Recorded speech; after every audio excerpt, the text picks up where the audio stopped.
गुरु बिन भवो निधि तरये न कोई, जो बिरंचे शंकर सम होई।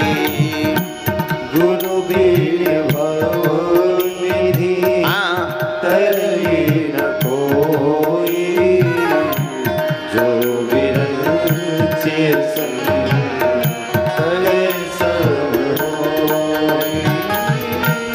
गुरु बिन भवो निधि तरये न कोई, गुरु बिन भवो निधि तरये न कोई, जो बिरंचे शंकर सम होई।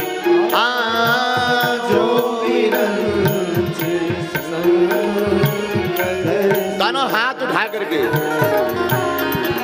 श्री राम जय राम, जय जय राम, श्री राम जय राम, जय जय राम, श्री राम जय राम, बालाजी जय जय राम, आहा श्री राम जय जय राम। गुरु के बिना भव सागर से पार होना बड़ा मुश्किल है। चाहे आप शिव जी के ही समान क्यों ना हो। जो विरंच शंकर सम होई, विरंच यानी ब्रह्मा, ब्रह्मा विष्णु के समान ही क्यों ना हो, तब भी गुरु के बिना तरन तारन होने वाला नहीं है।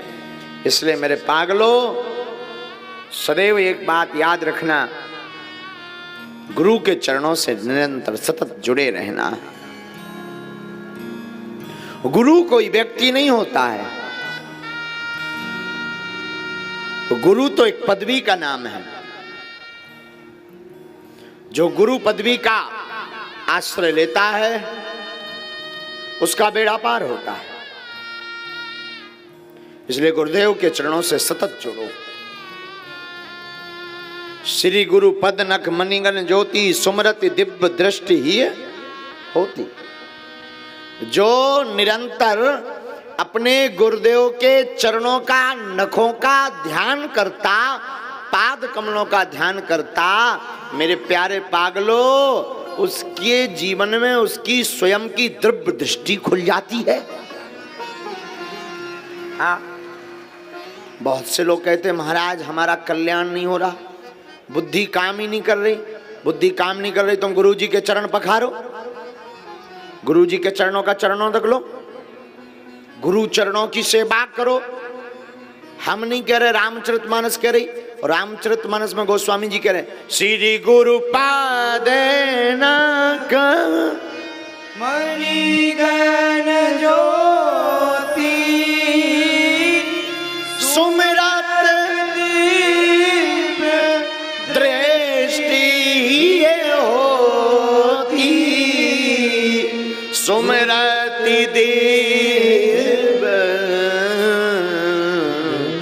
दृष्टि होती।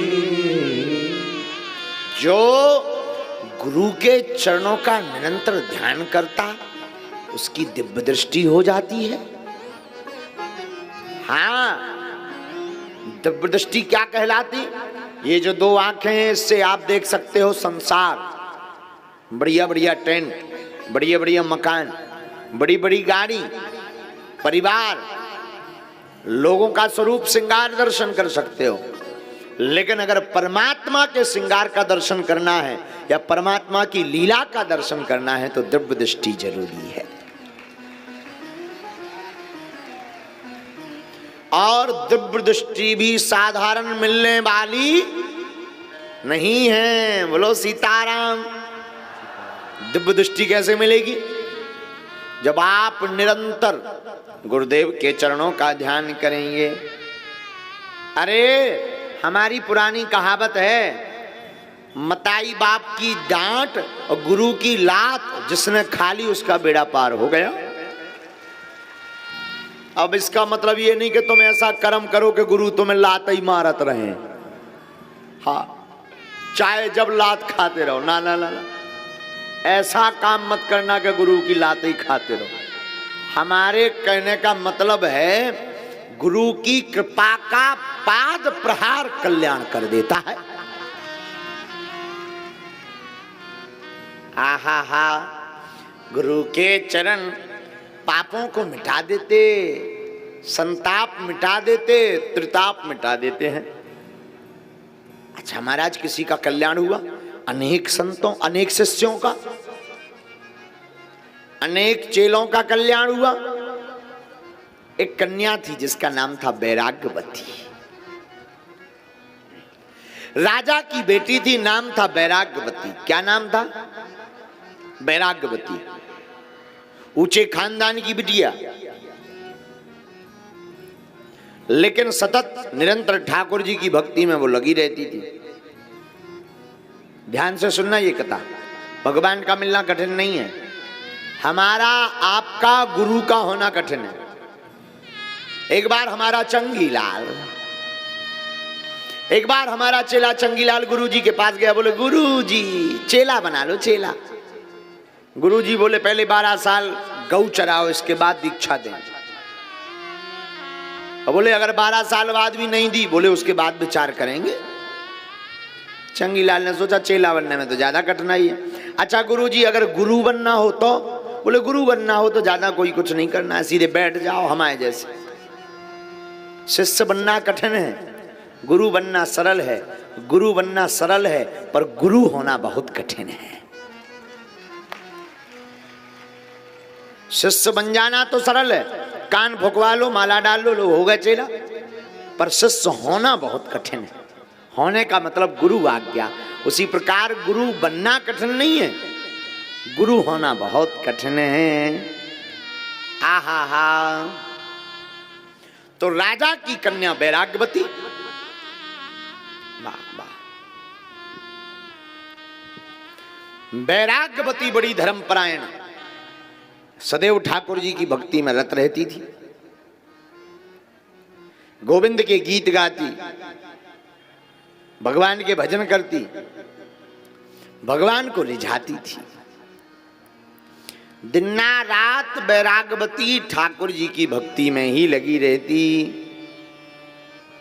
राजा बड़ा क्रोधित रहता था।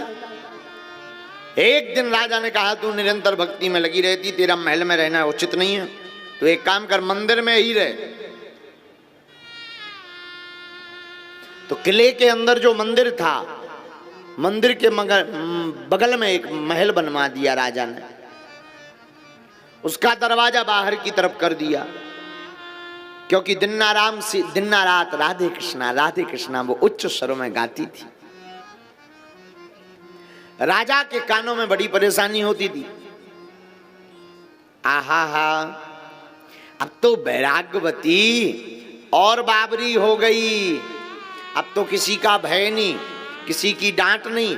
सुबह हो या शाम गोविंद के गीत में वो भरी रहती, गोविंद को लाड़ लड़ाती, ठाकुर जी की सेवा करती, भगवान की भक्ति करती। बार बार गोविंद से यही प्रार्थना करती,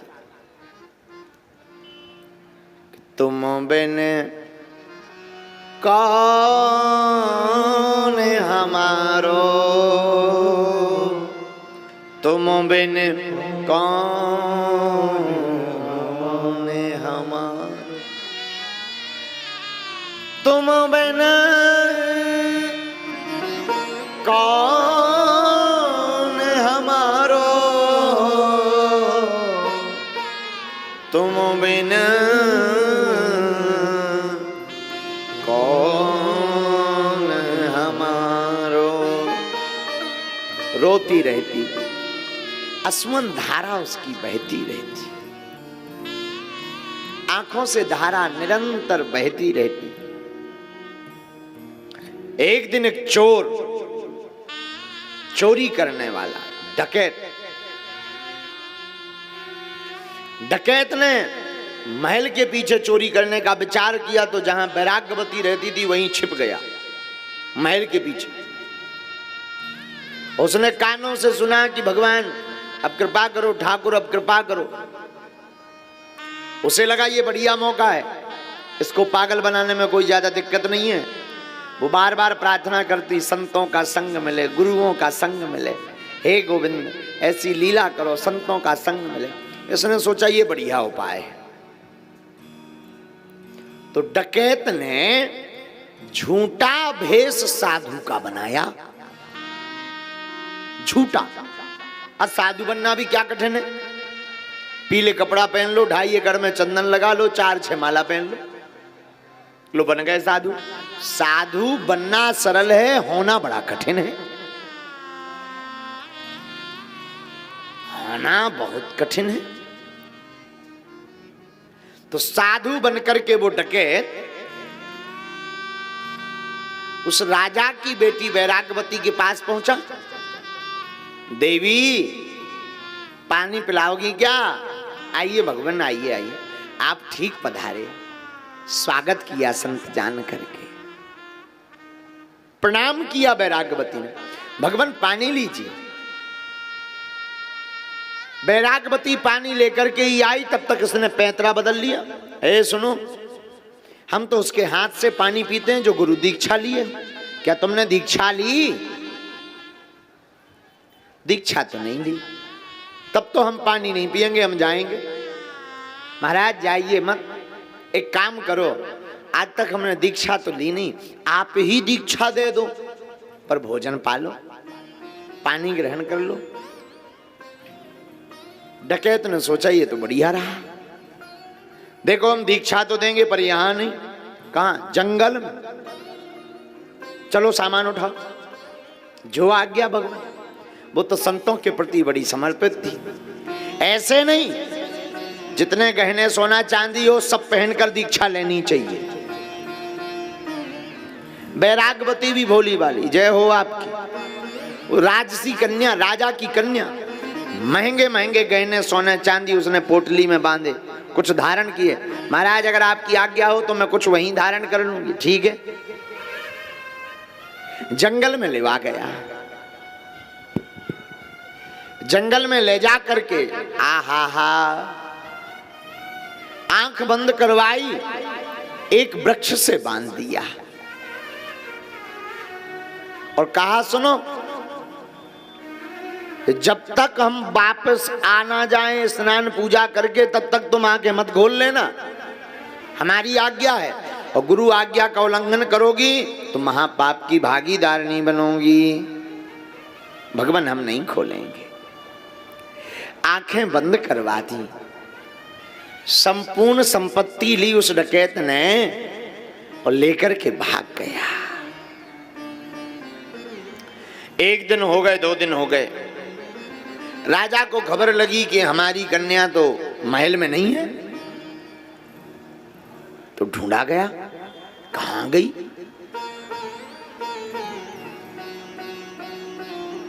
पता लगा कि एक वृक्ष से बंधी है।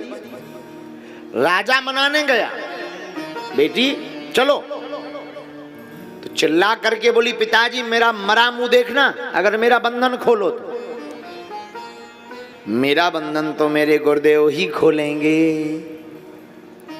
राजा समझाता है, बेटी वो कोई गुरुदेव नहीं, चोर था, तुम्हें इससे क्या लेना देना, बंधन खोलो। चोर था।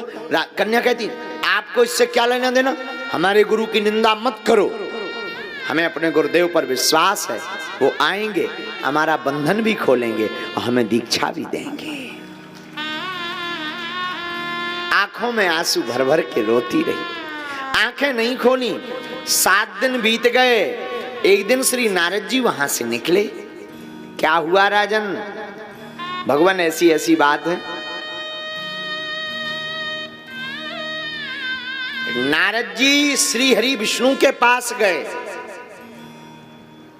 भगवान विष्णु ने कहा देखो भाई नारद जी, मामला तो बड़ा गड़बड़ है, जरा ढूंढो उस कन्या को, ऐसे तो बंधन से मुक्त होना नहीं है। उन्हीं के गुरु जी को ढूंढो, कहां चोरी का प्लान कर रहे हैं। नारद जी जब पृथ्वी पर उस कन्या के गुरु को ढूंढने निकले, सुबह भाई साहब दूसरी जगह की तैयारी कर रहे थे चोरी की। नारद जी ने पकड़ो, कहां जा रहे? अरे जाओगा महाराज, छोड़ो हमें काम करने दो। अरे कहां काम करने दो, वहां दीक्षा तुम्हारी अधूरी डरी, वो कन्या बिचारी बंधी है। चोर सकपका गया, चोर की आंखों में आंसू आ गए। हे ऋषिवर, हमें माफ कर दो, हमसे भूल हो गई है। नारद जी बोले अब भूल सब बाद में देखी जाएगी, पहले चलो, वरना वो प्राण त्याग देगी, उसके प्राण निकल जाएंगे, पहले चलकर उसे बंधन से मुक्त करो। भागे भागे गए। भगवान श्री हरि विष्णु भी मनाने आए,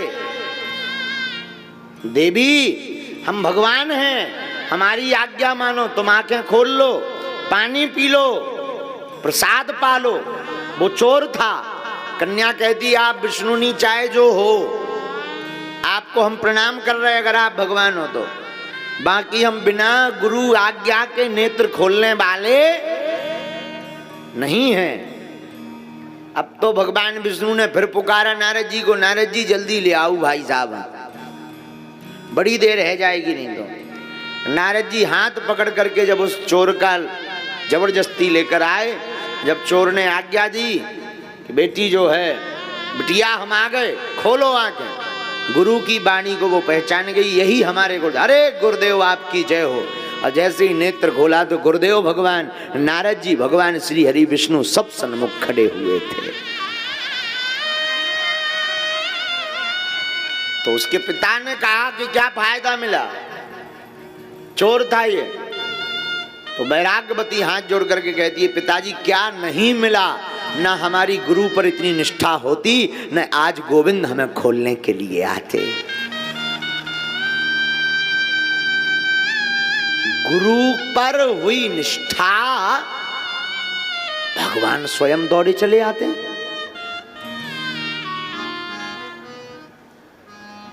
गुरु पर निष्ठा बहुत जरूरी है। इसलिए मेरे पागलों, गुरु पर निष्ठा रखो, गुरु चरणों पर निष्ठा रखो।